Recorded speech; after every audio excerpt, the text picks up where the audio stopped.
नमस्कार दोस्तों, स्वागत है आपके YouTube channel top trending GK में। दोस्तों यहाँ पर आपके सामने लेकर हाजिर हो चुका हूँ रेलवे टेक्नीशियन एग्जाम 2024 के लिए वेरी यूज़फुल साइंस का वीडियो, जिसमें अपन बात करेंगे एनसीईआरटी बेस्ट साइंस का एक टॉपिक जिनसे सवाल आने की संभावना 100% है, क्योंकि ये सवाल एएलपी एग्जाम्स 2018 में बहुत ज़्यादा पूछा गया है इस टॉपिक से।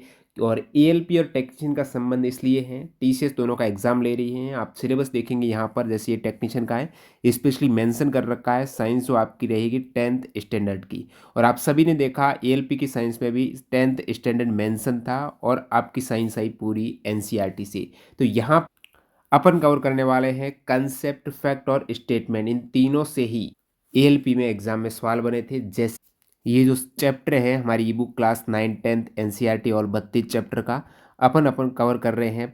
हमारा पर्यावरण पेज नंबर 605 पर क्लिक करता हूँ, ये आ गया हमारा पर्यावरण। इसमें एनसीईआरटी की सारे फैक्ट, एग्जाम्पल प्रॉब्लम जो डीपली क्वेश्चंस रहते हैं स्टेटमेंट बेस्ड, वो कवर किए गए हैं। और ये कंटेंट एनसीईआरटी का मोर देन एनएफ है। एनसीईआरटी से सवाल आता है तो इससे बाहर नहीं जाएगा, ये वादा है। सेम सिलेबस है तो 90 से 99% में श्योर हूँ कि जो आपका एएलपी का रहा था ना पैटर्न, वही यहाँ पर टेक्नीशियन में रिपीट होने वाला है। तो चलिए यहाँ पर आपका समय नहीं गंवाते हैं, स्टार्ट करते हैं। बाकी ये पूरी आप जो ई बुक लेना चाहते हो टोटल 9th और 10th के, इस प्रकार डिस्क्रिप्शन बॉक्स में लिंक डाल दूंगा कैसे बाई करनी है।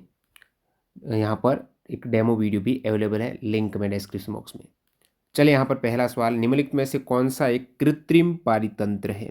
तो कृत्रिम पारितंत्र करेक्ट आंसर हो जाएगा खेत है, जो अपन ने बनाया है। अपन खेत में क्या करते हैं? खेती करते हैं, तो ये एक कृत्रिम पारितंत्र है। इसे मनुष्य द्वारा बनाया गया और इसकी देखभाल मनुष्य के द्वारा ही की जाती है। तो आप कहेंगे प्राकृतिक कौन से? तालाब, झील, वन, ये सभी प्राकृतिक पारितंत्र है। तो यहाँ पर आपका विकल्प बी खेत करेक्ट हो जाएगा।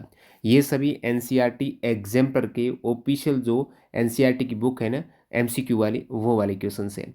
एक आहार श्रृंखला में तीसरे पोषी स्तर पर हमेशा कौन होता है? थर्ड, तीसरे पोषी स्तर पर मांसाहारी प्राणी, करेक्ट आंसर ए हो जाएगा। इसको डिटेल में समझते हैं। आहार श्रृंखला की बात करेंगे तो ये कुछ पोषी स्तर में सबसे पहले तो आ जाता है उत्पादक, जैसे जो पेड़ पौधे होते हैं ना, वो उत्पादक जो अपना भोजन सूर्य के प्रकाश की उपस्थिति में CO2, क्लोरोफिल, इनसे भोजन स्वयं बनाएंगे। और ये जो उत्पादक को खाएगा वो आपका शाकाहारी होगा, यानी ये वाला प्राथमिक उपभोक्ता है। तो उत्पादक कौन सा पोषी स्तर है? प्रथम, T1 हो जाएगा उत्पादक। और प्राथमिक उपभोक्ता जो उत्पादक को खाएगा और शाकाहारी होगा, ये T2 सेकेंड पोषी स्तर। T3 में आपका द्वितीय उपभोक्ता। अब प्राथमिक उपभोक्ता तो शाकाहारी है क्योंकि पेड़ पौधों को खा रहे हैं, और इन शाकाहारी जंतु को खाने वाला द्वितीय उपभोक्ता मांसाहारी हो जाएगा ना, तो ये द्वितीय उपभोक्ता T3 में मांसाहारी है। और T4 में आपका आ जाएगा तृतीय उपभोक्ता, जो इन मांसाहारियों को भी खाएगा, शीर्ष मांसाहारी जिसे आप कहेंगे। तो ये चीज़ आपको पूछी गई है। बाकी हमने इसको और डिटेल में कवर किया है। उत्पादक जो है वो प्रथम पोषी स्तर में आते हैं, यानी वे जीव जो स्वयं भोजन का निर्माण करते हैं, जिसमें आपके हरे पौधे, शैवाल, ये आ जाएंगे उत्पादक में। और पादप पलवक भी, जो समुद्र वाले पौधे एक तरीके से कहेंगे पादप पलवक।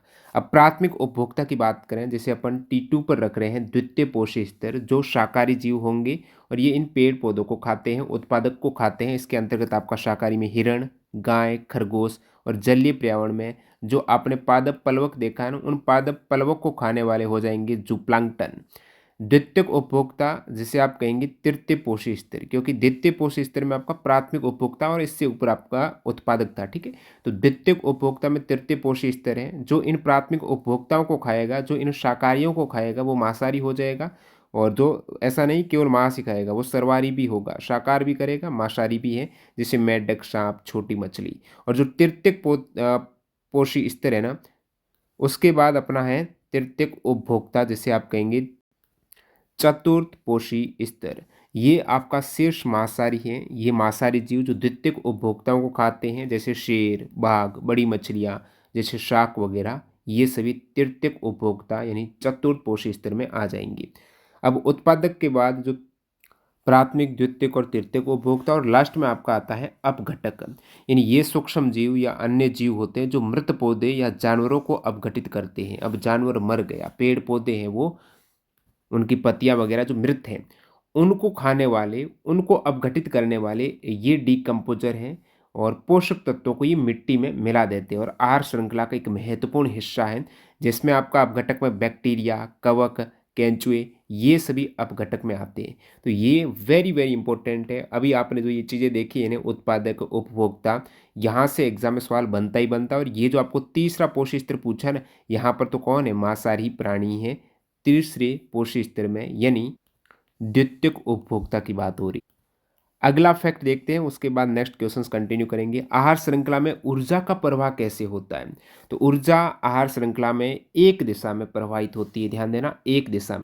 अब आप कहेंगे एक दिशा का क्या मतलब हुआ? जैसे उत्पादक अपना पेड़ पौधे हो गए, अब उत्पादक से ऊर्जा जाएगी शाकाहारी जो खाएगा, ठीक है। तो क्या शाकाहारी से वापस ऊर्जा उत्पादक पेड़ पौधे उस शाकाहारियों से ऊर्जा ले सकते हैं वापस? क्या नहीं ले सकते। ये आगे शाकाहारियों को खाएगा मांसाहारी, क्या शाकाहारी उन मांसाहारियों से वापस ऊर्जा ले सकते? नहीं ले सकते, यानी शाकाहारी मांसाहारी को नहीं खाएगा वो। तो ये एक डायरेक्शन में चलेगा, ऐसे उत्पादक को शाकाहारी, फिर मांसाहारी, फिर शीर्ष मांसाहारी, ये एक डायरेक्शन आगे चलती रहेगी। इसलिए ये एक दिशा में प्रवाहित होती है आहार श्रृंखला। प्रत्येक पोषी स्तर पर ऊर्जा का कुछ भाग, कुछ कितना, लगभग 10% भाग ही अगले स्तर पर स्थानांतरित होता है, जबकि शेष ऊर्जा गर्मी के रूप में नष्ट हो जाती है। जैसे पेड़ पौधों के पास में मान लेते 100 जूल ऊर्जा थी, ये पेड़ पौधे पर मान रहे हैं उत्पादक, ठीक है। अब इसके बाद जो ये पेड़ पौधे उत्पादक T1 पे हैं, T2 पर जो द्वितीय पोषी स्तर पर जो पेड़ पौधों को खाएगा ना, उनके पास कितनी ऊर्जा जाएगी? इसका 10% करो, 10/100 करेंगे ना, तो इनके पास जाएगी केवल 10 जूल। और फिर यहाँ पर T3 तृतीय पोषी स्तर पर जाएगी 10% 10% कितना हो जाएगा? 1 जूल। तो इस टाइप से नेक्स्ट आपकी ऊर्जा जाएगी ना, वो 10% ही जाएगी अगले पोषी स्तर में। ये है आपका 10% का नियम, जहाँ से एग्जाम में सवाल बनता ही बनता है। श्रृंखला में उत्पादक, एक आहार श्रृंखला बनती है, उसमें आपका उत्पादक, उसके बाद उपभोक्ता में प्राथमिक, द्वितीयक, तृतीयक उपभोक्ता और अपघटक मिलकर पारिस्थितिकी तंत्र के पोषण चक्र को संतुलित करते हैं। तो जो अपना इकोसिस्टम पारिस्थितिकी तंत्र है, उसका पोषण चक्र, इनको बैलेंस करने में उत्पादक, उपभोक्ता और अपघटक ये तीनों ही मिलते हैं आहार श्रृंखला में। अगला सवाल लेते हैं, एक पारितंत्र में निम्नलिखित में से कौन शामिल होता है? पारितंत्र में कौन होगा? क्या सभी जीवधारी होंगे? क्या निर्जीव चीज़ें होगी? जीवधारी और निर्जीव दोनों चीज़ें, या कभी जीवित और कभी निर्जीव? तो यहाँ पर जीवधारी और निर्जीव, ऐसा नहीं कि इकोसिस्टम अपना पारितंत्र उसमें निर्जीव नहीं होंगे, निर्जीव भी होंगे, जीवधारी सजीव भी होंगे। तो जीवित और निर्जीव दोनों चीज़ें मिलकर पारितंत्र बनाती। तो पारितंत्र इकोसिस्टम की क्या परिभाषा है? पारितंत्र एक इकाई है जिसमें जीवधारी या जो जैविक घटक और निर्जीव या अजैविक घटक एक दूसरे के साथ संपर्क और परस्पर क्रिया करते हैं। जब जैविक और अजैविक घटक के मध्य तालमेल क्रिया होगी ना, उस पूरे सिस्टम को कहेंगे पारितंत्र। इसमें जैविक और अजैविक दोनों होते हैं। आप कहेंगे ये कौन कौन से जैविक अजैविक? तो इसमें जीवों के बीच पोषण चक्र और ऊर्जा प्रवाह के साथ साथ उनके पर्यावरण जैसे मिट्टी, जलवायु के साथ संबंध शामिल होते हैं। तो जैविक और अजैविक घटक के मध्य पोषण चक्र और ऊर्जा के साथ साथ और भी कुछ पर्यावरण संबंधित, जलवायु संबंधित संबंध होते हैं। तो अपन बात करते हैं जैविक घटकों की। जैविक घटक में आपका उत्पादक जो अभी आपने देखा है T1 पे आते हैं, प्राथमिक जो प्रथम पोषी स्तर है उसमें आपका उत्पादक है। इसके अंतर्गत हरे पेड़ पौधे थे, पादप पादप प्लवंक था, ठीक है। उसके बाद आता है आपका उपभोक्ता, जिसमें शाकाहारी और मांसाहारी दोनों शामिल है। उपभोक्ता में भी 3 टाइप का था, प्राथमिक, द्वितीयक और तृतीयक। और लास्ट में आपका अपघटक, जिसमें बैक्टीरिया और कवक। ये सारी चीज़ें क्या आपको पता है? ये जैविक घटक है। पेड़ पौधे सभी सजीव हैं, तो इन सजीव की बात हुई तो ये जैविक घटक है। तो निर्जीव घटक में कौन आएंगे? तो पानी निर्जीव, मिट्टी, हवा, तापमान, सूर्य की रोशनी, ये सभी घटक निर्जीव। और निर्जीव और सजीव घटक मिलकर अपना पूरा इकोसिस्टम बनाते हैं। तो दोनों का रहना, अस्तित्व रहना बहुत ज़्यादा अनिवार्य है संतुलन के लिए पारिस्थितिकी तंत्र में। अगला सवाल देखते हैं अपन। मान लीजिए कि एक आहार श्रृंखला में, मान लीजिए कि चौथे पोषी स्तर पर ऊर्जा की 5 किलो जूल मात्रा है। चौथे पोषी स्तर पर कितनी? 5 किलो जूल है, यानी धीरे धीरे ऊर्जा कम हुई है। ये अपन मानते हैं T1। उसके बाद ऊर्जा गई है T2 में, नेक्स्ट आपका T3, और एक दिशा में होता है, ऐसा नहीं, वापस आ जाएगी। उसके बाद नीचे आपका T4 मान लेते हैं, ठीक है। तो ये ऊर्जा का प्रवाह हुआ है, ये आपका T3, T4। ये क्या बोल रहा है कि चौथे पोषी स्तर पर ऊर्जा 5 किलो जूल, यहाँ पर ऊर्जा थी 5 किलो जूल। ठीक है, नेक्स्ट यहाँ पर आपको दे रखा है, बताइए कि उत्पादक स्तर पर कितनी ऊर्जा उपलब्ध होगी। उत्पादक यानी T1 की बात करें तो इस लेवल पर ऊर्जा मैंने कहा 10% कम होती है। तो यहाँ से पहले कितनी थी, 50 किलो जूल थी, तो 10% ही आगे जाएगी ना, 10% कम नहीं 10% ही ट्रांसफर होती है। तो 50 किलो जूल का 10% 5 हुआ ना। इसी प्रकार यहाँ पर कितनी रही होगी, 50 का 10 गुना रही होगी, यानी 500 किलो जूल थी। और जो प्रथम पोषी स्तर पर आपका और 10 से गुणा कर दो, 5000 किलो जूल हो जाएगी। तो ये वाला ऑप्शन करेक्ट है, 5000 किलो जूल। 90% है वो नष्ट हो जाती है। यही ऊर्जा का 10% का नियम है, जिसको हमने ई बुक में डिटेल में एक्सप्लेन कर रखा है। अगला सवाल है, किसी आहार श्रृंखला में गैर जैव निम्नीकरणीय पीड़कनाशियों का प्रत्येक उच्चतर पोषी स्तर पर बढ़ती हुई मात्रा में एकत्रित होते जाना क्या कहलाता है। यह अच्छा सवाल पूछा है। बात हो रही है जैव आवर्धन की। तो जैव आवर्धन का मतलब ये हुआ कि जो नॉन बायो डिग्रेडेबल, जैसे कि पीड़कनाशक आ गए, पेस्टिसाइड्स है ना, ये जैव अनिम्नीकरणीय है। यानी जो सूक्ष्म जीव हैं, अपघटक है, वो इन्हें अपघटित नहीं कर सकते। जो प्लास्टिक वगैरह कहते हैं ना कि भाई इसे अपघटित नहीं कर सकते। इसी प्रकार पीड़कनाशक भी है। भारी धातु है जैसे मरकरी है, लेड है, ये सभी नॉन बायोडिग्रेडेबल है। तो ये यदि इनका प्रदूषण ज़्यादा हो गया तो ये पोषी स्तर में चली जाएगी, और ये अपघटित होती नहीं है तो एक से दूसरे पोषी स्तर पर जाएगी, दूसरे से तीसरे में जाएगी, तीसरे से चौथे में।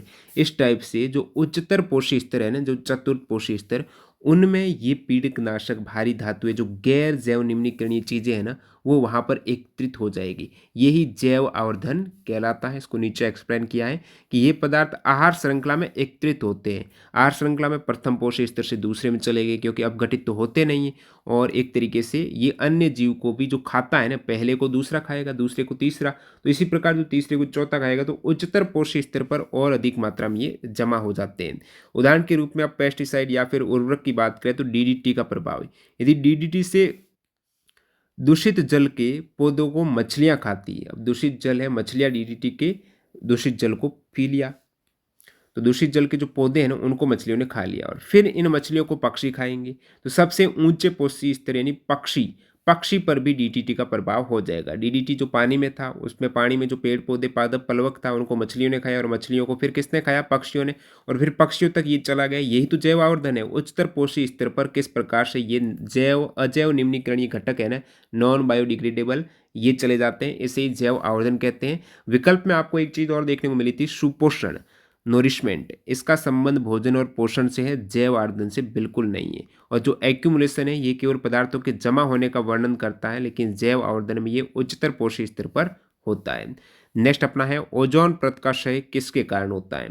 तो ओजोन परत का क्षय होता है दोस्तों क्लोरोफ्लोरोकार्बन यौगिक के कारण। विकल्प ए करेक्ट है। ओजोन लेयर है, जिसे आप O3 इससे डिनोट करते हो इसका फॉर्मूला, और ये कौन से मंडल में है, समताप मंडल में पाई जाती है। ये परत का क्या उपयोग है, तो सूर्य से आने वाली यूवी किरणें है ना, इनको ये एब्जॉर्ब कर लेती है, और यदि ये एब्जॉर्ब ना कर पाए, जैसे ओजोन का क्षरण हो रहा है, मतलब ओजोन परत की मोटाई कम हो रही है। ओजोन में कोई छेद का मतलब ये नहीं इसके अंदर होल है, नहीं, मोटाई कम हो गई है उसकी। अब मोटाई कम हो गई तो ये यूवी रेज सीधी एंटर कर जाएगी पृथ्वी पर। अपन रहेंगे तो अपने जो यूवी रेज हैं स्किन के लिए काफ़ी हानिकारक है, स्किन का कैंसर हो जाएगा। तो इससे बचाने के लिए O3 लेयर है वो इनको एब्जॉर्ब कर देती है। और इसको कौन, मोटाई को कम कौन कर रहा है, ओजोन लेयर को, जो क्लोरोफ्लोरोकार्बन है ना, जिसका कहाँ पर मिलेगा ये क्लोरोफ्लोरोकार्बन, तो जितने अपने रेफ्रिजरेटर है, एयर कंडीशनर है, एरोसॉल स्प्रे है, फोम है, इन सभी में CFC का उपयोग किया जाता है। क्योंकि यहाँ पर जब CFC, जैसे क्लोरोफ्लोरो नाम आ रहा ना, क्लोरीन है, फ्लोरीन है, तो ये सारी चीज़ें सूर्य के पराबैंगनी प्रकाश के संपर्क में आएगी ना, और क्लोरीन परमाणु छोड़ते हैं, तो क्लोरोफ्लोरोकार्बन से क्लोरीन अलग हो जाएगा, और ये क्लोरीन परमाणु ओजोन के अणुओं को तोड़ देते हैं। तो ये क्लोरीन ही एक्चुअली ओजोन में O3 को जो तोड़ने का काम है ना, ये क्लोरीन कर रहा है, जिससे ओजोन परत कमज़ोर हो जाती है। और भी यहाँ पर काफ़ी आपको चीज़ें देखने को मिलती हैं, त्वचा कैंसर, आँखों की समस्याएं, ये सभी पराबैंगनी किरणों से होने वाली समस्याएं हैं। अन्य विकल्प आप देखेंगे, कार्बन मोनोऑक्साइड की बात हुई, ये भी एक जहरीली गैस है, वायु प्रदूषण का कारण बनती है, ओजोन परत के क्षय में इसका योगदान नहीं है। मिथेन है, ये एक ग्रीन हाउस गैस है जलवायु परिवर्तन भूमिका निभाती हैं, ओजोन परत से संबंधित नहीं है। बाकी पेस्टिसाइड के बारे में आपने देखा है, जैव आवर्धन का कारण बनते हैं। वे जीव जो सौर ऊर्जा का प्रयोग करते हुए अकार्बनिक यौगिकों से कार्बोहाइड्रेटों का संश्लेषण कर लेते हैं, निम्नलिखित में से क्या कहलाते हैं? तो यहाँ पर दोस्तों बात हो रही है एक्चुअली उत्पादक की। उत्पादक अपने आप में स्वपोषी होते हैं, यानी अपना भोजन खुद बनाते हैं। क्या अपना भोजन खुद बनाने के लिए उत्पादक किसी कार्बनिक यौगिक को काम में लेंगे? कार्बन वाला यौगिक नहीं लेंगे। कार्बन डाइऑक्साइड में कार्बनिक यौगिक थोड़ा ही है CO2 ये। CO2 को कार्बनिक मत मान लेना। जड़ों से H2O जल ले लेगा। फिर क्लोरोफिल, सूर्य के प्रकाश को कौन रोकेगा? क्लोरोफिल तो रोकेगा, पत्तियों में जो होता है। तो ये सारी चीज़ें मिलेगी तब आपका कार्बोहाइड्रेट बनेगा और O2 गैस है वो मुक्त हो जाएगी। ये सारी चीज़ें कहाँ पर होती है? प्रथम पोषी स्तर में जो उत्पादक है ना, वहाँ पर देखने को मिलती है, जिसमें पादप पलवक है, आपका नीलहित शैवाल है, इन सभी चीज़ों में। बाकी ऑप्शन का विश्लेषण आप देख सकते हो। आप घटक का आपको बता दिया, शाकाहारी क्या है, मांसाहारी क्या है। नेक्स्ट मूव करते हैं सवाल नंबर 8। इसमें पूछा है पारितंत्र, जो इकोसिस्टम जिसमें जैविक और अजैविक घटक दोनों आते हैं, इसमें एक पोषी स्तर से अगले पोषी स्तर तक स्थानांतरित होने के लिए उपलब्ध 10% ऊर्जा किस रूप में जाती है? भाई कहते हैं ना, उत्पादक से जो उपभोक्ता तक 10% ऊर्जा गई है वो कौन से फॉर्म में जाएगी? प्रकाश ऊर्जा में जाएगी, ताप ऊर्जा में, रासायनिक ऊर्जा में, किस फॉर्म में? तो दिख रहा है ना, रासायनिक ऊर्जा। तो ये लिंडमैन का 10% नियम है। इस नियम के अनुसार एक पोषी स्तर से अगले पोषी स्तर तक केवल 10% ऊर्जा का ही स्थानांतरण होगा। बाकी ऊर्जा विभिन्न प्रक्रियाओं में खर्च होगी और ये ऊर्जा रासायनिक ऊर्जा के रूप में ट्रांसफर की जाती है। और आगे कैसे ये ट्रांसफर होती है? तो जब एक जीव दूसरे को खाएगा ना, तो खाद्य पदार्थ में आपको पता है ऊर्जा होती है। तो खाद्य पदार्थ में कौन सी ऊर्जा? रासायनिक ऊर्जा है। इसको जीव द्वारा अपने शरीर के कार्य को करने के लिए उपयोग किया जाता है और इस प्रक्रिया में कुछ ऊर्जा ताप के रूप में फ्री हो जाती है। बाकी विकल्प आप देखेंगे, यांत्रिक ऊर्जा भी था। यांत्रिक ऊर्जा क्या होती है? ये भी एक ऊर्जा का रूप है जो गतिमान वस्तु में होती है। ये ऊर्जा है ना, जीवों द्वारा अपने शरीर को गति करने के लिए उपयोग की जाती है। तो गति के लिए यांत्रिक ऊर्जा। प्रकाश ऊर्जा, ये ऊर्जा कहाँ पर मिलेगी? तो ये मुख्य रूप से उत्पादक जो पेड़ पौधे हैं ना, उनके द्वारा सूर्य के प्रकाश से प्राप्त की जाती है। और बाकी ये सारी चीज़ें अपन पढ़ चुके हैं। ऊर्जा का प्रवाह एक दिशा है। ऊर्जा का पिरामिड ऊर्जा के प्रवाह को दर्शाता है। ऊर्जा का 10% के नियम के कारण खाद्य श्रृंखला में पोषक स्तरों की संख्या सीमित होती है, क्योंकि यदि पोषक स्तर ज़्यादा हो गए, ऊर्जा आगे कैसे ट्रांसफर होगी? 10% करते करते जैसे 100 जूल थी, 100 से 10 हो गई, 10 से 1 हो गई, आगे स्तर पर आप जाएंगे, ऊर्जा बचेगी नहीं, तो पोषक स्तर का अस्तित्व कैसे संभव होगा? वो खत्म हो जाएंगे जीव। नेक्स्ट अपना सवाल नंबर 9। अगला सवाल देखिएगा, किसी उच्चतर पोषक स्तर के जीव जो निम्नतर पोषक स्तर के अंतर्गत आने वाले जीवों से अपना भरण पोषण प्राप्त करते हैं, क्या बनाते हैं? जैसे T4 पोषक स्तर का कोई जीव था, बाघ हो गया, वो निम्नतर पोषक स्तर के अंतर्गत आने वाले जीवों से अपना भोजन प्राप्त करेंगे, ये तो आपको पता ही है। ये एक आहार श्रृंखला बनाते हैं। एक्चुअली आहार श्रृंखला की बात हो रही है। तो व्याख्या आप देख सकते हो, आहार श्रृंखला एक सीधी रेखा में जीवों के खाने खाए जाने का क्रम दर्शाती है। उदाहरण के लिए घास जो उत्पादक है, इसको कौन खाता है? तो प्राथमिक उपभोक्ता टिड्डा खाता है। द्वितीयक उपभोक्ता टिड्डे को खाएगा मेंढक, और तृतीयक उपभोक्ता मेंढक को सांप खा जाएगा। तो ये चैन आगे से आगे जो चल रही है ना, इसे ही आहार श्रृंखला कहते हैं। और बहुत सारी आहार श्रृंखलाएं एक दूसरे के साथ जुड़ जाए तो वो आहार जाल बना देगी। जैविक और अजैविक घटक की पारितंत्र ही ये सारी चीज़ें अपन ने देखी है। तो प्रत्येक जीव अगले जीव का भोजन होता है। ये जीव इसके नेक्स्ट का भोजन, टिड्डा ये मेंढक का भोजन है, मेंढक ये सांप का भोजन है। इस टाइप से प्रत्येक पोषक स्तर इस प्रकार रहता है कि नेक्स्ट है वो पहले वाले का भोजन है एक तरीके से ग्रहण करेगा। ये ऊर्जा और पोषक तत्वों के प्रवाह को दर्शाती है जो उत्पादकों से लेकर उच्चतर उपभोक्ता तक जाते हैं। यहाँ बाज, आगे सांप को बाज खा जाएगा। जो उच्चतर पोषक स्तर है वो बाज है, और निम्नतर पोषक स्तर कौन है? इसके पहले के जैसे सांप है, मेंढक है, टिड्डा है, इनके जीवों से अपना भोजन प्राप्त करता है। यही आहार श्रृंखला है कि उच्चतर पोषक स्तर निम्नतर पोषक स्तर से अपना भोजन प्राप्त करता है। अन्य विकल्प आप देखोगे तो यहाँ पर आहार जाल की भी बात हुई है। आहार जाल कई आहार श्रृंखलाओं का जटिल नेटवर्क होता है। ये पारिस्थितिकी तंत्र में विभिन्न जीवों के बीच परस्पर संबंध को दर्शाती है। अब आहार जाल का क्या मतलब हुआ? यहाँ पर आप देख पा रहे हो, एक साइड तो आपको आहार श्रृंखला दिख रही है जिसमें कोई कॉम्प्लिसिटी नहीं है कि भाई इन पेड़ पौधों को हिरण खाएगा, हिरण को फिर ये टाइगर खा जाएगा। और यही आपने देखा टिड्डा वाला, मेंढक सांप, सांप को बाज खा जाएगा। और इधर आपका यदि समुद्र में चले जाए तो ये पादप पलवक है, इनको कोई जो प्लैंकटन खा जाए, फिर उसको मछली खा जाए, मछली को ये जो पक्षी खा जाए। तो इसमें ये एक दिशा में एक ही चेन है, एक ही श्रृंखला है। लेकिन ये श्रृंखला ऐसा जरूर नहीं कि ये घास को केवल हिरण ही खाएगा, और ज़्यादा बहुत सारे खा जाए तो इस टाइप से जो ये जटिल स्ट्रक्चर बन जाएगी। आप देख पा रहे हो आहार श्रृंखला में आहार जाल में क्या अंतर है। तो आहार जाल जैसे कि ये आप घास फूस देख पा रहे हो, इसको ये भी खा रहा है, ये भी खा रहा है, ये भी खा रहा है, फिर इसको ये खा रहा है, फिर कबूतर को ये सांप खा रहा है, मेंढक को भी सांप खा रहा है, और सांप को बाज खाया जा रहा है। तो एक दूसरे के साथ घुल मिल गई ये श्रृंखलाएं जटिल, जब आहार श्रृंखलाओं का एक नेटवर्क बन जाता है वो आहार जाल कहलाता है। एक ऑप्शन आपका था पारिस्थितिकी पिरामिड। ये पोषित स्तरों के बीच ऊर्जा, जैव मात्रा या संख्या के वितरण को दर्शाता है, लेकिन ये पोषण संबंधों का अनुक्रम नहीं है।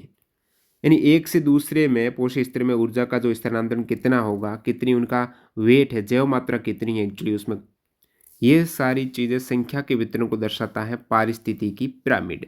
अगले सवाल की ओर बढ़ते हैं। एक पारितंत्र में ऊर्जा का प्रवाह हमेशा, ये शुरुआत में ही आपको डिटेल में बता दिया है, एक दिशा में होता है, आगे से आगे चलती है। ऐसा नहीं है कि जो इन पेड़ पौधों को हिरण खाया तो फिर हिरण को क्या पेड़ पौधे हिरण से ऊर्जा ले सकते हैं? पेड़ पौधे नहीं लेंगे ना। तो ये दो डायरेक्शन थोड़ी हुई, एक दिशा में ही होगा। तो ये सारी चीजें एक्सप्लेन यहाँ पर कर रखी है,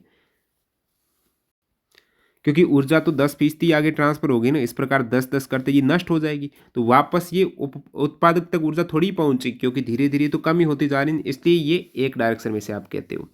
मानव जब यूवी किरणों से अत्यधिक प्रभावित हो जाते हैं तो क्या हो सकता है? यूवी किरणों से प्रभावित हो गए तो दो चीज़ें यहाँ पर देखने को मिलेगी। एक तो प्रतिरक्षा तंत्र की क्षति, यानी अपना इम्यून सिस्टम है ना, वो काफ़ी कमज़ोर हो जाएगा, यूवी किरणें आ रही है। और एक त्वचा का कैंसर, ये दो प्रमुख कारण बनते हैं यूवी रेज, जो कि ओजोन लेयर की मोटाई कम होने के कारण ये प्रभाव देखने को मिल रहा है। क्लोरोफ्लोरोकार्बन जैसे जो शीतलक है उनका अत्यधिक उपयोग होने से। तो यूवी किरणों का प्रभाव ओजोन परत के क्षय के कारण पृथ्वी तक अधिक मात्रा में पहुंच सकती हैं। ये मानव स्वास्थ्य के लिए हानिकारक है। और इनके प्रभाव आप देखेंगे, प्रतिरक्षा तंत्र की क्षति, यानी ये जो किरणें हैं संक्रमण और बीमारियों से इसका खतरा बढ़ जाता है, त्वचा का कैंसर हो जाता है। फेफड़ों की क्षति का कारण है वायु प्रदूषण, यूवी किरणों का इसका सीधा मतलब नहीं है। आमाशय के अल्सर जो विकल्प था, इसका कारण हानिकारक बैक्टीरिया है, जो एच पाइलोरी है, एसिडिटी है, ये सभी है। अगला सवाल है, निम्नलिखित वर्गों में से कौन से वर्ग में केवल गैर जैव निम्नीकरणीय वस्तुएं शामिल हैं? जो नॉन बायोडिग्रेडेबल, जिन्हें जो अपघटक है वो निम्नीकरण नहीं कर सकते, गैर जैव निम्नीकरणीय वस्तुएं इनमें से कौन सी है शामिल है? विकल्प आप देखेंगे तो सवाल पहले ध्यान से पढ़ो। केवल गैर जैव निम्नीकरणीय, तो लकड़ी का निम्नीकरण हो जाता है, तो ये थोड़ी होगी। अब केवल गैर जैव निम्नीकरण की, प्लास्टिक का गैर जैव निम्नीकरण है, घास थोड़ा ही है, तो ये एक गलत हो जाएगा। प्लास्टिक ये है, बेकेलाइट ये है, डीडीटीपी है, पॉलीथीन, प्रक्षालक, पीवीसी, ये दोनों ही विकल्प करेक्ट है। दूसरा और चौथा, तो ये सभी नॉन बायोडिग्रेडेबल सब्सटेंस हो जाएंगे, जो कि जटिल होते हैं, काफ़ी प्राकृतिक जो प्रक्रियाओं से अपघटित नहीं होते हैं। उदाहरण में आपका गैर जीवनीकरण में plastic, polythene, PVC, DDT, Bakelite, प्रक्षालक। अब देखिए प्रक्षालक क्या होता है, काफ़ी कैंडिडेट को नहीं पता। प्रक्षालक कहते हैं डिटर्जेंट को, जो अपन कपड़ा धोने में काम में लेते हैं, डिटर्जेंट है। पॉलीथीन जो कि लंबे समय तक अपघटित नहीं होता है, डिटर्जेंट, इसका रासायनिक संरचना प्राकृतिक अपघटित को रोकती है। पीवीसी, पॉलीविनाइल क्लोराइड, प्लास्टिक का एक प्रकार है जो अपघटित नहीं होता है। और बाकी ये सारी चीज़ें आपने देखी। इसमें आप एक ऑप्शन देख पा रहे हो, बेकेलाइट है, तो ये कठोर राल है, रेजिन से, जो गैर जीवनी निम्नीकरणीय है। एक डीडीटी का ऑप्शन, इन दोनों को थोड़ा देखते हैं, बेकेलाइट और डीडीटी को। बेकेलाइट एक थर्मोसेटिंग प्लास्टिक है, जो फिनॉल और फॉर्मेल्डिहाइड, पूछा जाता है कौन से पॉलीमर से बना हुआ है, मोनोमर कौन है इसके, फिनॉल फॉर्मेल्डिहाइड। बेकेलाइट है फिनॉल फॉर्मेल्डिहाइड रेजिन। डीडीटी की फुल फॉर्म आपको पूछ ले, बाकी बेकेलाइट का उपयोग विद्युत स्विच और हैंडल में होता है। डीडीटी यानी die chloro diphenyl trichloro ethane, ये डीडीटी का फुल फॉर्म। और डीडीटी का रासायनिक सूत्र है C12H9Cl5। किसी आहार श्रृंखला में पोषक स्तरों की संख्या को निम्नलिखित में से कौन सीमित करता है? पोषक स्तर, ऊर्जा की उपलब्धता में कमी होना। जैसे पोषक स्तर सीमित लिमिटेड है ना, जैसे अपन मानते T1, T2, T3, T4, ये लिमिटेड ही 4, क्योंकि आगे से आगे ऊर्जा कम होती जा रही तो फिर नेक्स्ट पोस्ट स्तर का अस्तित्व कैसे रहेगा, ऊर्जा उनको मिलेगी नहीं तो कैसे जीवित रहेगा। तो यहाँ आप कहेंगे विकल्प बी, ऊर्जा की उपलब्धता में कमी हो जाना 10% नियम के कारण ये चीज़ें देखने को मिलती है। निम्नलिखित कथनों में से कौन से कथन सही है। अब स्टेटमेंट वाले सवाल यहाँ पर आप एग्जाम्पल के देख सकते हो जो टीसीएस ने अब की बार काफ़ी जो रेलवे एएलपी एग्जाम्स में पूछे हैं। सभी हरे पौधे और नीले हरे शैवाल उत्पादक हैं, तो पूछा सही नहीं है, तो ये तो उत्पादक है, ये जितने भी हरे पौधे और नील हरे शैवाल हैं। हरे पौधे अपना भोजन कार्बनिक यौगिकों से प्राप्त करते हैं, हरे पौधे अकार्बनिक यौगिकों से भोजन करते हैं। ये ऑलरेडी इस वीडियो में शुरुआत में मेंशन किया था कि हरे पौधे पेड़ पौधे जो CO2 लेते हैं ना, CO2 एक कार्बनिक यौगिक नहीं है, ध्यान दीजिएगा, अकार्बनिक है। और जड़ों से जल लेते हैं, क्लोरोफिल की सहायता से अपना भोजन बनाएंगे और साथ में ऑक्सीजन फ्री करेंगे। तो ये गलत दे रखा है, पूछा है ना कौन सा कथन गलत है, तो ये कार्बनिक यौगिकों से प्राप्त नहीं करते, अकार्बनिक यौगिकों से प्राप्त करते हैं। देखेंगे आगे, उत्पादक स्वयं अपना भोजन अकार्बनिक यौगिकों से तैयार करते हैं। पौधे सौर ऊर्जा को रासायनिक ऊर्जा में बदल देते हैं, और इसीलिए आपने देखा कि जो ऊर्जा ट्रांसफर होती है ना 10%, वो रासायनिक ऊर्जा एक्चुअली ट्रांसफर होती है। तो ये हरे पेड़ पौधे अकार्बनिक यौगिकों से अपना भोजन निर्माण करते हैं। कार्बनिक यौगिक कौन से होते हैं, जिसमें मुख्यतः कार्बन और हाइड्रोजन के अणु उपस्थित रहेंगे, हाइड्रोकार्बन एक्चुअली। तो कभी इसमें ऐसा नहीं कि केवल कार्बन हाइड्रोजन होगा, उसमें ऑक्सीजन हो सकता है, नाइट्रोजन हो सकता है, सल्फर हो सकता है, फॉस्फोरस हो सकता है, क्योंकि सल्फर की परमाणुकता 8 है, फॉस्फोरस की 4 है। तो ये सभी चीज़ें कार्बनिक यौगिक के साथ मिली हो सकती है। तो आप उदाहरण देखेंगे कार्बनिक यौगिक का, तो इसमें कार्बोहाइड्रेट जैसे ग्लूकोज, सुक्रोज, ये सभी कार्बोहाइड्रेट ये कार्बनिक यौगिक हैं। प्रोटीन जैसे केसिन, हीमोग्लोबिन, जितने भी प्रोटीन है वो आपके कार्बनिक पदार्थ है। लिपिड वसा तेल कार्बनिक पदार्थ है। न्यूक्लिक एसिड DNA RNA कार्बनिक है। हाइड्रोकार्बन, मेथेन, बेंजीन, ये सभी कार्बनिक पदार्थ हैं। तो कार्बनिक यौगिक की अपन बात कर रहे थे, जिसमें आपका सवाल हो गया। अब अगला देखते हैं, निम्नलिखित में से कौन सा वर्ग आहार श्रृंखला का संगठक नहीं होता है। तो आहार श्रृंखला का संगठक बहुत ही इंपॉर्टेंट सवाल पूछा, और टेलीग्राम पे ये सवाल डाला था, काफ़ी कैंडिडेट ने इसको रॉन्ग किया था। इसका कारण बता, जैसे यहाँ पर आप देखेंगे ना कि पल्लवक मानव मछली टिड्डा। अब मछली जल में रहती है, मानव क्या जल में रहता नहीं, तो जल की एक अलग आहार श्रृंखला बनेगी, जिसमें पादप पल्लवक को जो प्लैंकटन खाते हैं, फिर उनको मछलियां खाते हैं और मछलियों को पक्षी खाते हैं, वो अलग सीरीज बनेगी, वो अलग आहार श्रृंखला बनेगी। और जो अपन थल पर हैं उनकी अलग बनेगी। तो ये तो गलत हो गई, सही आहार श्रृंखला है ही नहीं।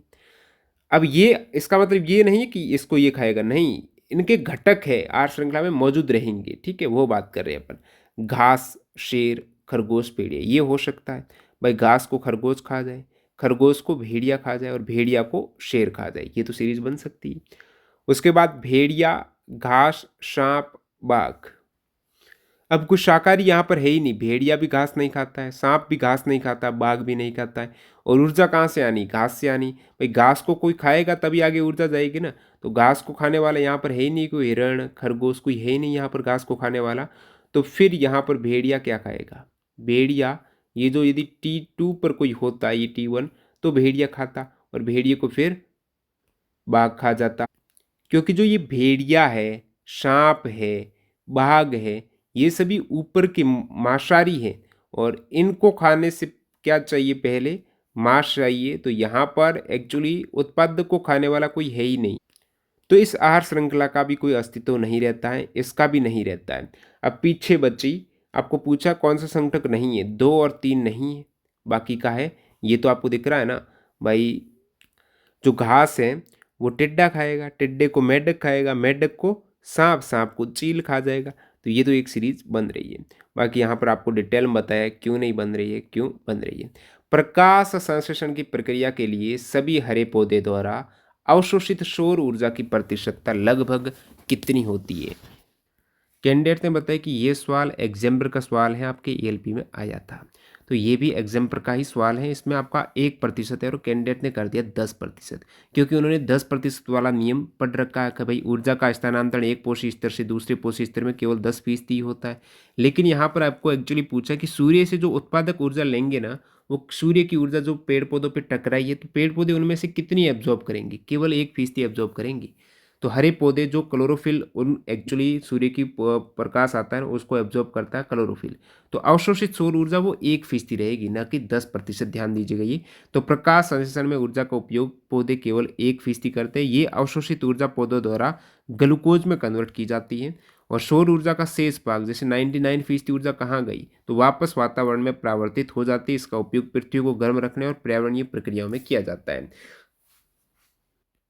तो ये दिखने को तो लग रही है 1% ऊर्जा, लेकिन इन्हीं उत्पादक को फिर अपन खाएंगे, शाकाहारी जीव जंतु खाएंगे, और फिर वो आगे से आगे एक पोषी स्तर से दूसरे पोषी स्तर में सभी इस 1% सूर्य की ऊर्जा से जिंदा एक तरीके से आपको दिख रहे हैं। तो किस प्रकार ऊर्जा की आवश्यकता है ये पूर्ण हो रही है आहार श्रृंखला के दौरान। अगला सवाल है, दिए गए चित्र में एक पिरामिड में विभिन्न पोषी स्तर दिखाए गए हैं, बताइए कि किस पोषी स्तर पर सबसे अधिक ऊर्जा उपलब्ध होगी। तो ऊर्जा धीरे धीरे कम होती है 10% नियम से, तो T1 पर सबसे अधिक ऊर्जा उपलब्ध होगी, ये सभी को पता है। और बाकी यहाँ पर बताया कि भाई जो T1 आधार स्तर है ये उत्पादकों का प्रतिनिधित्व करता है जिसके पास सबसे अधिक ऊर्जा है। और T2 में प्राथमिक उपभोक्ता जो शाकाहारी हो जाएंगे, T2 में जो T1 को अपना भोजन बनाएंगे, T3 में द्वितीयक उपभोक्ता जो छोटे मांसाहारी है, और T4 में तृतीयक उपभोक्ता जो शीर्ष मांसाहारी है। तो ऊर्जा सबसे अधिक T1 में होगी, T1 से थोड़ी कम T2 में, T2 से कम T3 में, और सबसे कम T4 में होगी। नेक्स्ट सवाल, नीचे दी गई आहार श्रृंखला में से यदि हिरन को निकाल दिया जाए तो क्या होगा। आहार श्रृंखला क्या आपको पता है, ये घास को खा रहा है हिरन। घास को यदि हिरन खा रहा है और हिरन को फिर बाघ खा रहा है, तो ऊर्जा ट्रांसफर हुई ना यहाँ पर। घास से हिरन में गई 10% और हिरन ने जो ऊर्जा प्राप्त की उसकी 10% बाघ के पास गई। तो यहाँ पर यदि ये बोल रहा है कि हिरन को निकाल दे, हिरन निकाल दिया तो घास को बाघ थोड़ा ही खाएगा, तो यहाँ पर बाघ खत्म हो जाएगा, बाघ समष्टि घट जाएगी और घास समष्टि में वृद्धि होगी। अब घास को कोई नहीं खाएगा तो घास तो बढ़ने ही वाला है और बाघ घटने वाले। एक्चुअली विकल्प डी करेक्ट है। तो आहार श्रृंखला का पूर्ण होना बहुत ज्यादा अनिवार्य है। किसी पारितंत्र में अपघटक कौन होते हैं, लास्ट में आपका अपघटक आता है, तो ये आपका होगा जैव पदार्थ को अकार्बनिक रूप में बदलते हैं।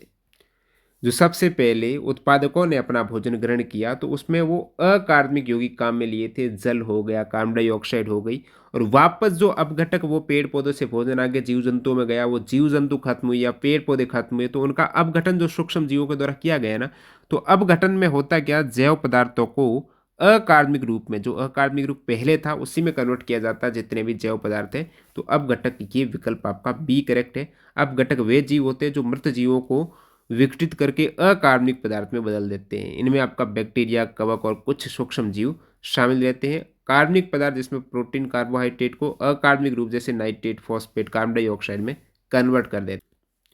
यदि मेढक टिड्डे को खा जाए तो ऊर्जा स्थानांतरण किस दिशा में होगा। अब मेढक कौन है, मेढक है दोस्तों, यहां पर आपको पता है उत्पादक। उत्पादक के बाद प्रथम जो द्वितीय पोषी स्तर, ये T1 है प्रथम पोषी स्तर, ये द्वितीय पोषी स्तर में आपका प्राथमिक उपभोक्ता रहेगा। और उस प्राथमिक उपभोक्ता में कौन आएगा, जो उन उत्पादक को खाएगा। और उत्पादक को कौन, टिड्डा खाता है भाई, घास वगैरह कौन खाता है, टिड्डा। तो टिड्डा किस में आ गया, प्राथमिक उपभोक्ता में। और टिड्डे को कौन खाएगा, मेढक खाएगा, तो मेढक आएगा द्वितीय उपभोक्ता में। तो प्राथमिक उपभोक्ता से द्वितीय उपभोक्ता की दिशा में आपका ऊर्जा का स्थानांतरण हो रहा है।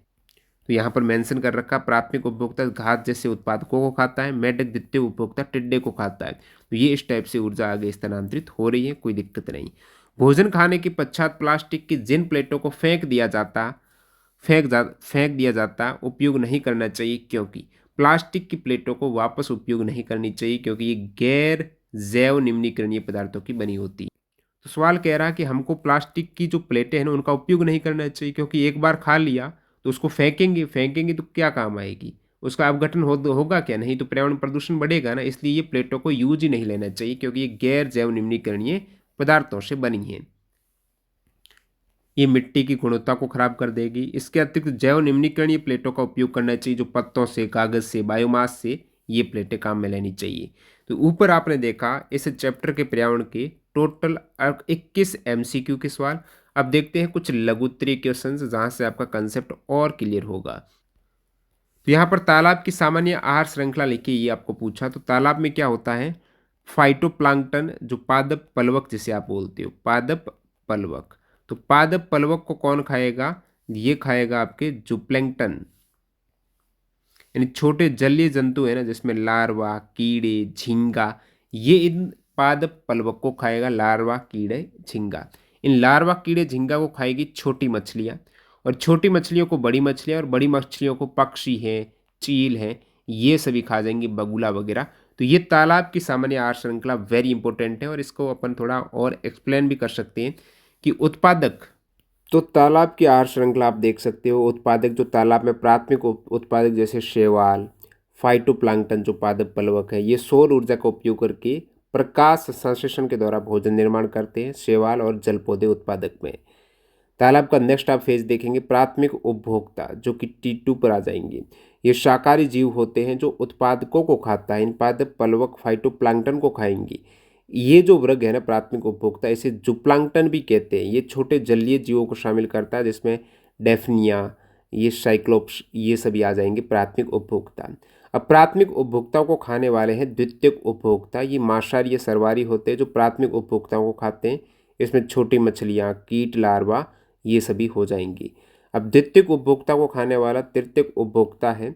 इसके अंतर्गत आपका मेंढक, बड़ी मछली, और इनको खाने वाला जो शीर्ष शिकारी है ना, उसमें बगुले, जल सांप, ये सभी पक्षी आ जाएंगे। तो तालाब की आहार श्रृंखला दोबारा आप देख सकते हो। फाइटोप्लैंक्टन को जूप्लांक्टन, उसे छोटी मछलियाँ, उसे बड़ी मछलियाँ, फिर बगुला, जल सांप खाते हैं।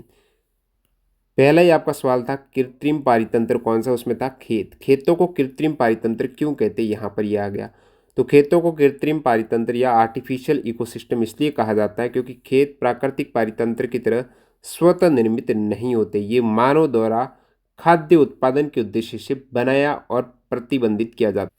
तो सारा खेत का मैनेजमेंट, प्रबंधन कौन करेगा, जो किसान करेगा, जिसने बनाया है। तो कृत्रिम पारितंत्र हो गया ना, उसको प्रबंधन करना खाद्य उत्पादन के लिए, तो ये आर्टिफिशियल इकोसिस्टम है।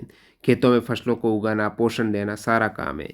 जैव और अजैव घटकों का असंतुलन। प्राकृतिक पारितंत्र में जैविक और अजैविक घटक एक संतुलन में होते हैं, और खेतों में ये संतुलन मानव द्वारा नियंत्रित किया जाता है। जैसे देख सकते हो खरपतवार हटाना। जैव विविधता की कमी। खेतों में केवल एक या कुछ फसलों को उगाया जाता है, तो एकल खेती के कारण जैव विविधता में कमी देखने को मिलती है। जैव निम्नीकरणीय और गैर जैव निम्नीकरणीय पदार्थों के बीच अंतर बताइए, इनके उदाहरण दीजिए। जैव निम्नीकरणीय जिनका विघटन हो सकता है, छोटे सूक्ष्म जीव हैं, उनको विघटित करके मिट्टी में मिला देते हैं तो कोई नुकसान नहीं है। जैसे कागज है, लकड़ी है, सब्जियों के छिलके हैं, खाद्य अपशिष्ट है, कपास है, गोबर है, ये सभी जैव निम्नीकरणीय जो पर्यावरणीय प्रभाव है उनका प्रदूषण कम होता है। और गैर जैव निम्नीकरणीय में आपका plastic, DDT, bakelite, polythene, synthetic रबड़ है, जिनको अब घटित अपन नहीं कर सकते हैं। अगला सवाल है, निम्नलिखित कथनों में से प्रत्येक के लिए एक शब्द का सुझाव दीजिए। जैसे वह भौतिक और जैविक संसार जहाँ हम रहते हैं वो पर्यावरण है। आहार श्रृंखला का वह प्रत्येक स्तर जहाँ ऊर्जा का स्थानांतरण होता है, ये ट्रॉफिक लेवल T वाला था, पोषी स्तर। पारितंत्र के भौतिक कारक जैसे तापमान, वर्षा, पवन, मृदा, ये सभी अजैविक घटक हैं। वे जीव जो अपने भोजन के लिए उत्पादकों पर प्रत्यक्ष रूप से या अप्रत्यक्ष रूप से निर्भर रहते हैं। तो उत्पादकों को खाने वाले उपभोक्ता होंगे, जिसमें प्राथमिक, द्वितीयक और तृतीयक आते हैं।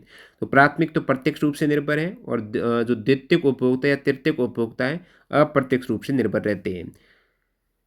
पर्यावरण में अपघटकों की भूमिका का व्याख्या कीजिए। अब पर्यावरण में अपघटक कौन से हैं, जो सूक्ष्म जीव है, बैक्टीरिया है, कवक है, ये सभी मृत पौधे, जानवर और जैविक कचरे को विघटित करेंगे, और सरल अकार्बनिक पदार्थ, इससे पहले भी बताया हूँ। अब घटक क्या करते हैं, जो जैविक घटक, ये जो मृत घटक हैं, इनको अकार्बनिक पदार्थों में कन्वर्ट करते हैं। अकार्बनिक पदार्थों में जैसे नाइट्रेट, फॉस्फेट, कार्बन डाइऑक्साइड, ये सभी। तो अब घटकों की पर्यावरण में भूमिका आप देख सकते हो।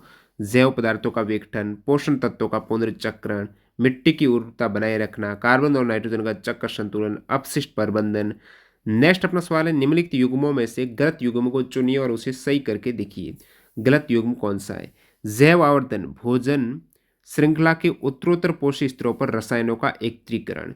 बिल्कुल, जैव आवर्धन का मतलब ही यही हुआ कि उच्चतर पोषी स्तर है ना, वहाँ पर गैर जैव निम्नीकरणीय, जिसमें आपकी रसायन या फिर पेस्टिसाइड्स वगैरह आ जाते हैं, वो यदि उच्चतम पोषी स्तर पर एकत्रित हो गए तो वो जैव आवर्धन है। पारितंत्र में जैविक और अजैविक घटक दोनों होते हैं।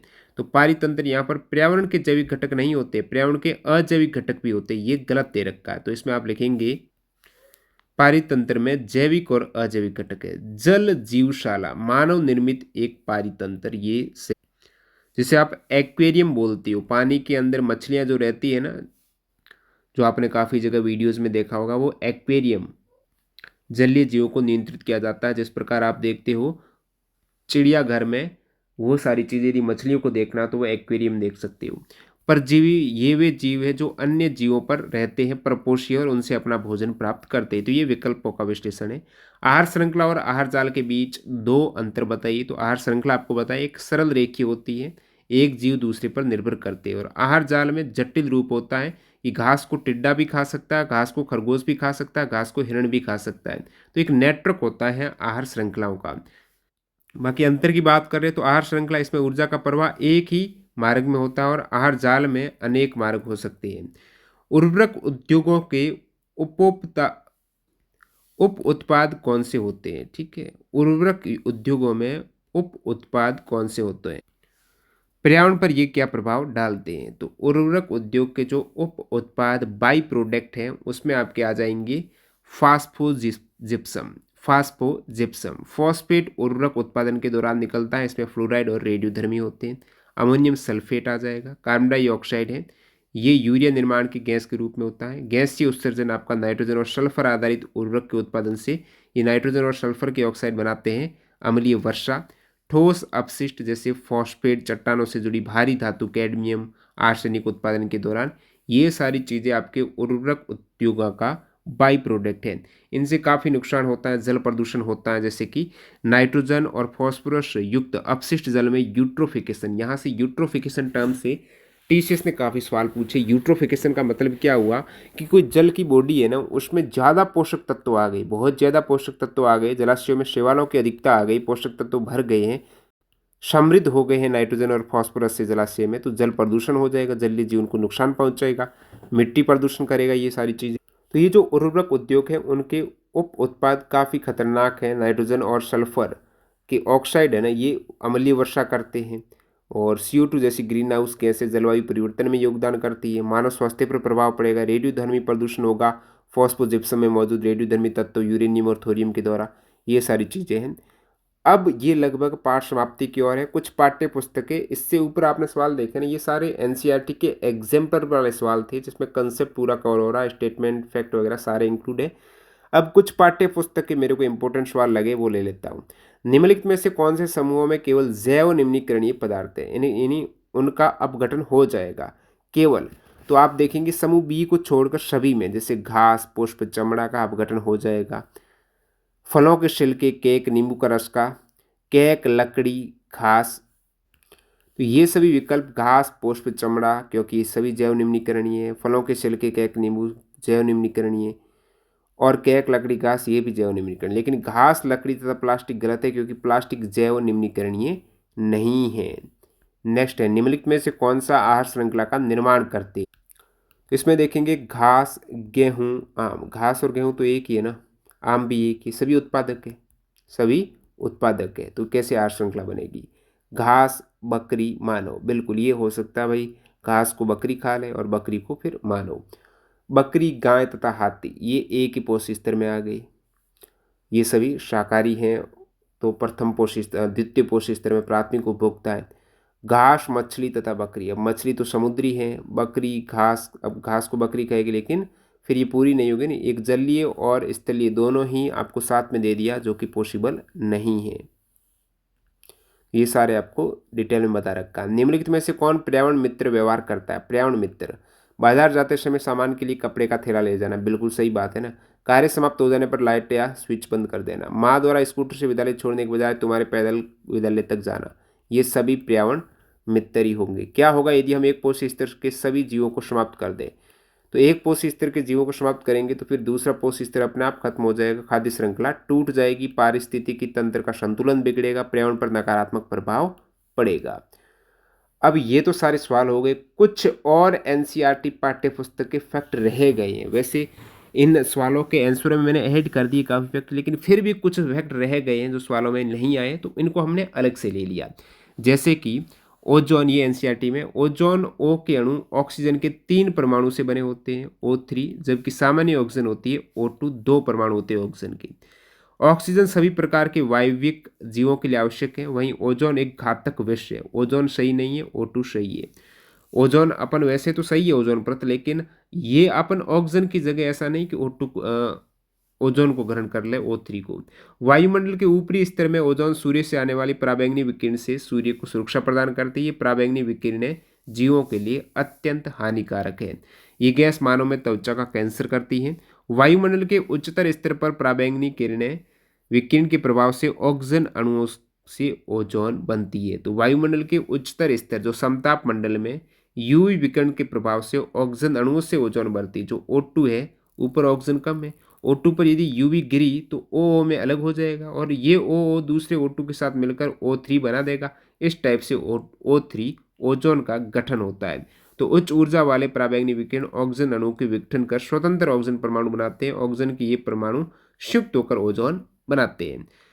अब यहाँ पर बताया गया एनसीईआरटी में कि 1980 से वायुमंडल में ओजोन की मात्रा में तीव्रता से गिरावट आने लगी है। ओजोन क्षरण का कारण है क्लोरोफ्लोरोकार्बन जैसे मानव संश्लेषित रसायन को इसका मुख्य कारक माना गया है। इसका उपयोग रेफ्रिजरेटर एवं अग्निशमन के लिए किया जाता है।